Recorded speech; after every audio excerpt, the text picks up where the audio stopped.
أعوذ بالله من الشيطان الرجيم. بسم الله الرحمن الرحيم. اللهم إنا نحن نصلي على سيدنا حبيبنا شفيعنا محمد وعلى آل محمد وبارك وسلم وهو العلي العظيم. السلام علیکم ورحمۃ اللہ وبرکاتہ. معزز سامعات، میں آپ کے سامنے سورہ رحمان کی ابتدا آیت ربانی تلاوت کرتی ہوں.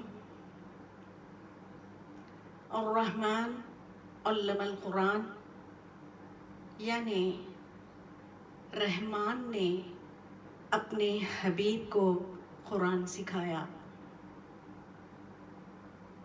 اور ایسا سکھایا کہ رسول اللہ صلی اللہ علیہ وسلم کو حکمت کی تعلیم عطا فرمائی. جیسے سورہ جمعہ میں اللہ کہہ رہا ہے، هو الذی بعث فی الامیین رسولا منہم یتلو علیہم آیاتہ ویزکیہم ویعلمہم الکتاب والحکمہ، یعنی وہی ہے جس نے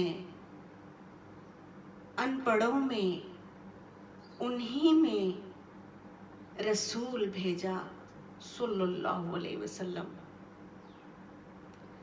رسول اللہ صلی اللہ علیہ وسلم کے نام مقدس کے ساتھ، یعنی آپ صلی اللہ علیہ وسلم کے ساتھ امی کا لفظ آتا ہے، تو خاص طور پہ آپ علیہ وسلم کے نام کے ساتھ امی کا لفظ آتا ہے، تو امی کا معنی یہ نہیں کہ جاہل اور ان پڑھ کے نہیں ہیں، بلکہ امی کا معنی یہ ہے کہ بے پڑھایا ہوا، یعنی ہمارے نبی کو کسی نے نہیں پڑھایا، ہمارے نبی کا کوئی استاد نہیں ہے، بلکہ الرحمن علم القرآن، یعنی رحمان نے اپنے حبیب کو قرآن سکھایا، اور ایسا سکھایا کہ آپ صلی اللہ علیہ وسلم قرآن کریم کی آیت ربانی اس طرح تلاوت کرتے ہیں کہ اس حکمت کے ساتھ تلاوت کرتے ہیں کہ یزکیہم ویزکیہم، یعنی ایسے تلاوت کرتے ہیں، ایسی حکمت سے تلاوت کرتے ہیں کہ انسانوں کو پاک کرتے ہیں، انسانوں کے دلوں کو پاک کر دیتے ہیں.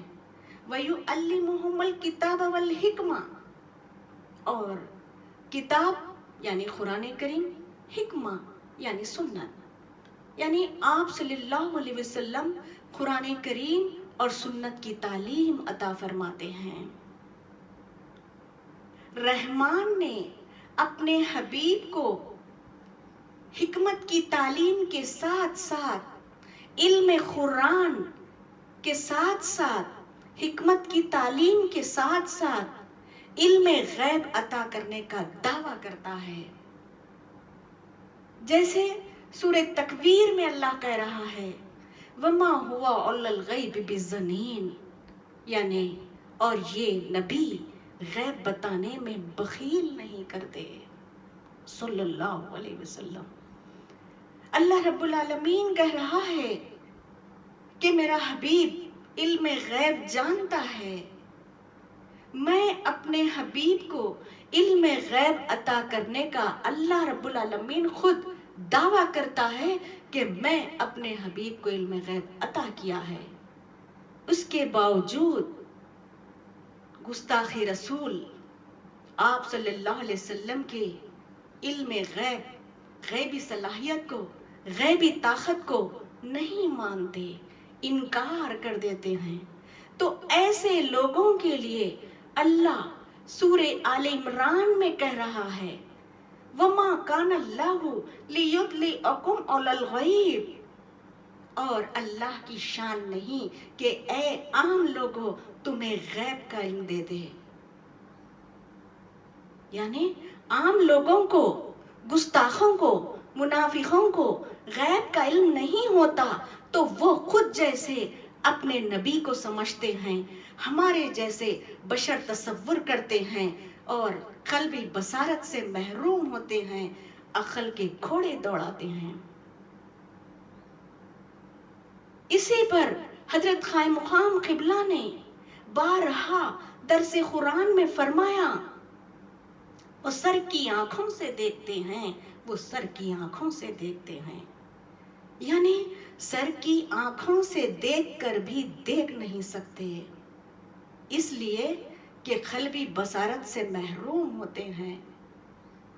سر کی آنکھوں سے دیکھنے والے کو آپ صلی اللہ علیہ وسلم کی غیبی طاقت کی حقیقت، روحانی طاقت کی حقیقت کیوں کر نظر آئے گی؟ رسول اللہ صلی اللہ علیہ وسلم کا علم غیب ایسا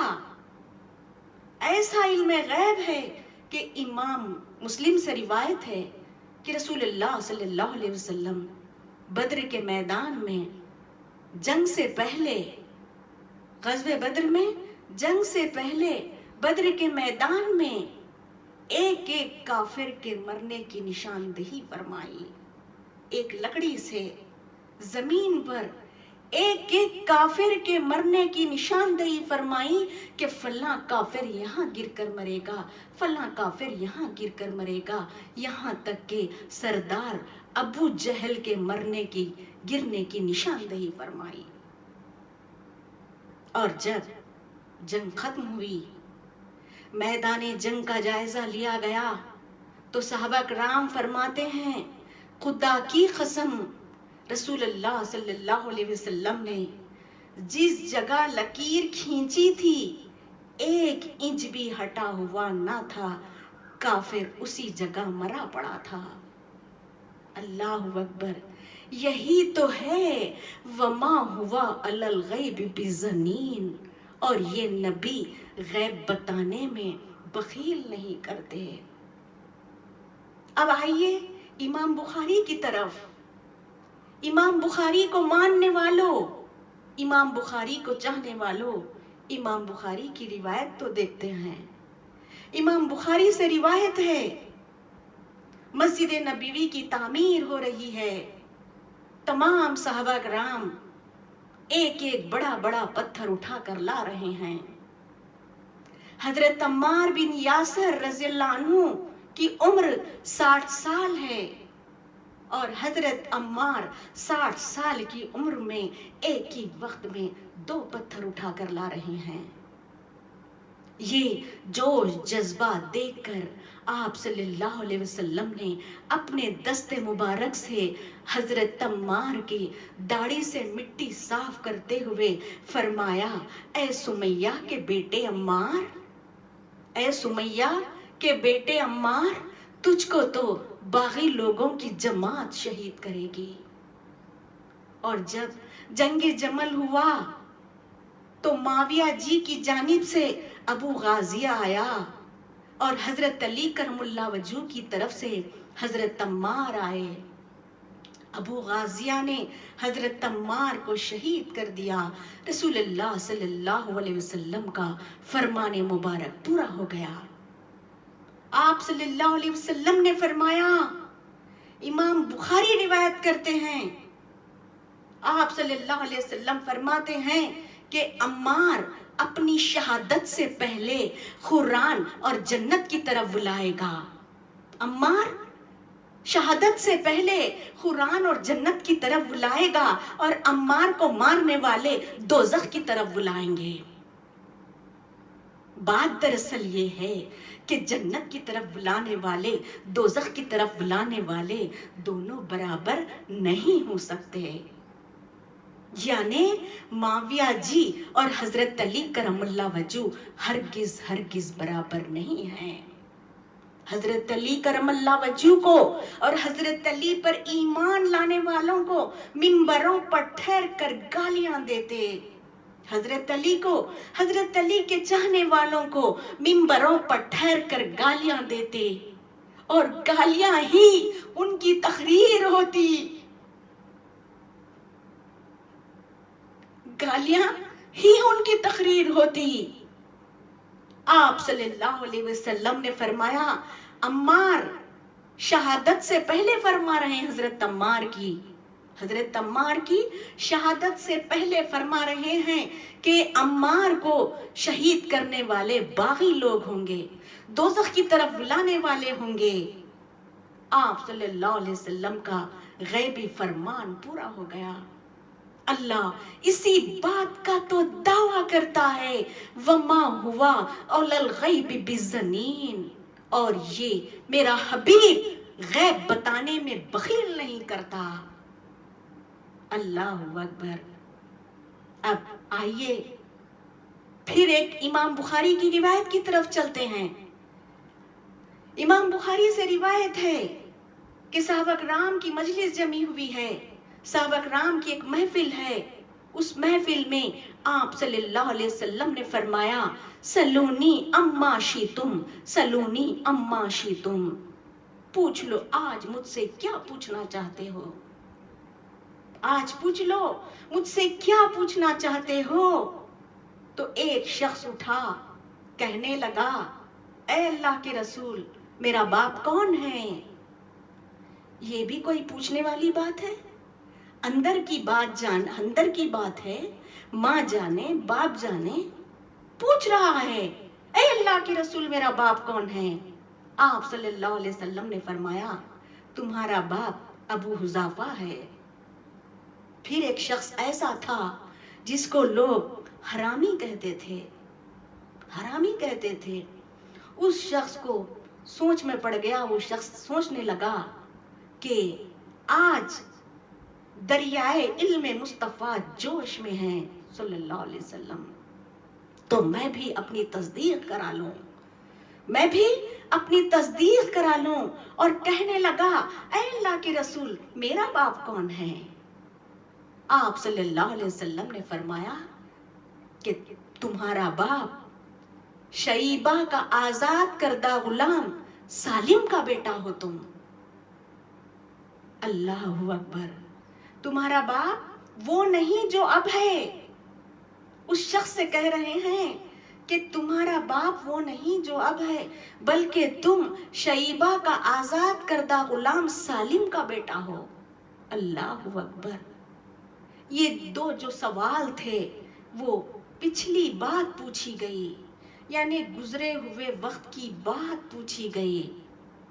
اب آئیے دیکھتے ہیں کہ ایک شخص اگلی بات پوچھ رہا ہے، آنے والے وقت کی بات پوچھ رہا ہے، کہہ رہا ہے اے اللہ کے رسول مجھے جنت ملے گی کیا دوزخ ملے گی؟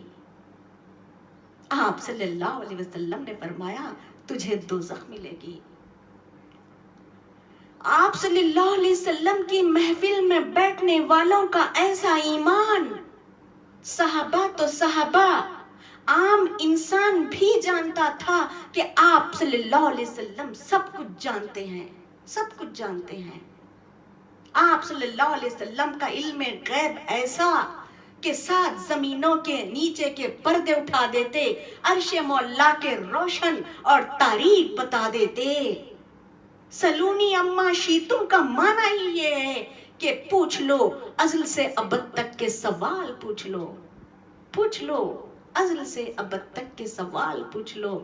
اللہ رب العالمین اسی بات کا تو دعویٰ کر رہا ہے کہ وما ہوا علی الغیب بظنین، اور میرا حبیب غیب بتانے میں بخیل نہیں کرتا.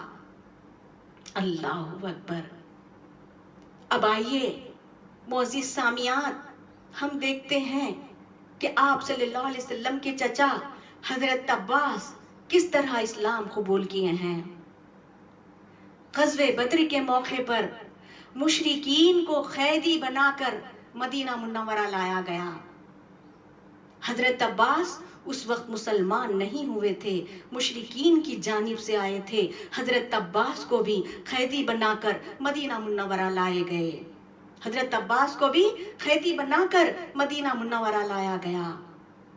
آپ صلی اللہ علیہ وسلم نے تمام قیدیوں کو جزیہ لے کر رہا کر دیا، اور حضرت عباس کی باری آئی تو آپ صلی اللہ علیہ وسلم نے فرمایا اے عباس جزیہ دو رہا ہو جاؤ. حضرت عباس کہنے لگے اے بھتیجے، اسلام سے قبل بھتیجے ہی کہا کرتے تھے. کہنے لگے بھتیجے میرے پاس تو کچھ بھی نہیں ہے، میں کیا دوں؟ آپ صلی اللہ علیہ وسلم نے فرمایا چچا عباس، چچی نے خزانے کا بکسہ جو زمین میں دفن کیا ہے اس کو نکالو. یہ سن کر حضرت عباس حیران ہو گئے. کہنے لگے کہ جب چچی خزانے کا بکسہ دفن کر رہی تھی تو یہ بات میرے اور تمہارے چچی کے علاوہ کسی کو بھی نہیں معلوم ہے، اور میں چچی سے یہ کہہ کر آیا ہوں کہ میں جنگ میں مر جاؤں تو یہ خزانہ یتیموں میں تقسیم کر دینا، اور اگر میں زندہ واپس آؤں تو پھر میں یہ خزانہ میں ہی لوں گا، اور یہ بات تمہاری چچی اور میرے علاوہ کسی کو بھی نہیں معلوم ہے.